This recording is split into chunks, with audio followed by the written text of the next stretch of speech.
हमारे चैनल में आप सभी का स्वागत है दोस्तों। आप सब कैसे हैं? उम्मीद करते हैं आप सब अच्छे ही होंगे, जहाँ भी होंगे खुश होंगे, मस्त होंगे। हमारे चैनल पे जो नए होंगे चैनल को सब्सक्राइब कर लीजिएगा, बेल आइकन को जरूर दबा दीजिएगा। दोस्तों आप सबके लिए एक छोटा सा प्यारा सा नाच गीत लेकर आए। कमेंट करके जरूर बताइएगा हमारा नाच गीत आप सबको कैसा लगा। ई गाना के ऊपर ना गाई जात बा, बुरा न मनी है क्यों जनी। करिया पे इतना गुमान चलत लुंगी जारी के हीरो, करिया पे इतना गुमान चलत लुंगी जारी के हीरो।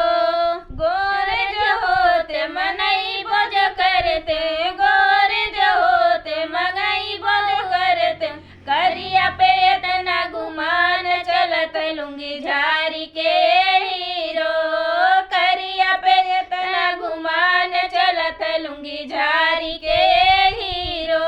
सोने की थारी में जेवन परोसो, सोने की थारी में जेवन परोसो, अरे जेवन न जेव करिया चलत लुंगी झारी के हीरो, जेवन न जेव करिया चलत लुंगी झारी के हीरो। करिया पे इतना गुमान चलत लुंगी झारी के हीरो, करिया पे इतना गुमान चलत लुंगी झारी के हीरो। झझर गेरुआ गंगा जल पानी, झझर गेरुआ गंगा जल पानी, गेरुआ न घोट करिया चलत लुंगी झारी के हीरो, घोट करिया चलत लुंगी झारी के हीरो। करिया पे इतना गुमान चलत लुंगी झारी के हीरो, करिया पे इतना गुमान चलत लुंगी झारी के हीरो।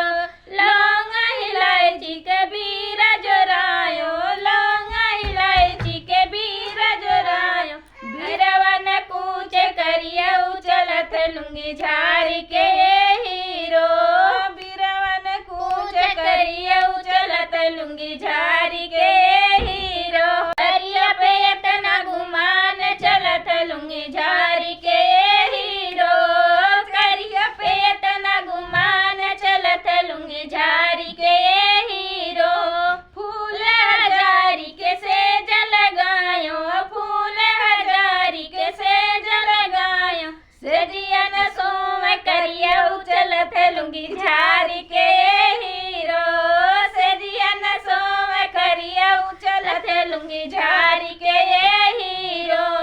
करिया पे इतना गुमान चलत लुंगी झारी के हीरो, करिया पे इतना गुमान चलत लुंगी झारी के हीरो, करिया पे इतना गुमान चलत लुंगी झारी के हीरो।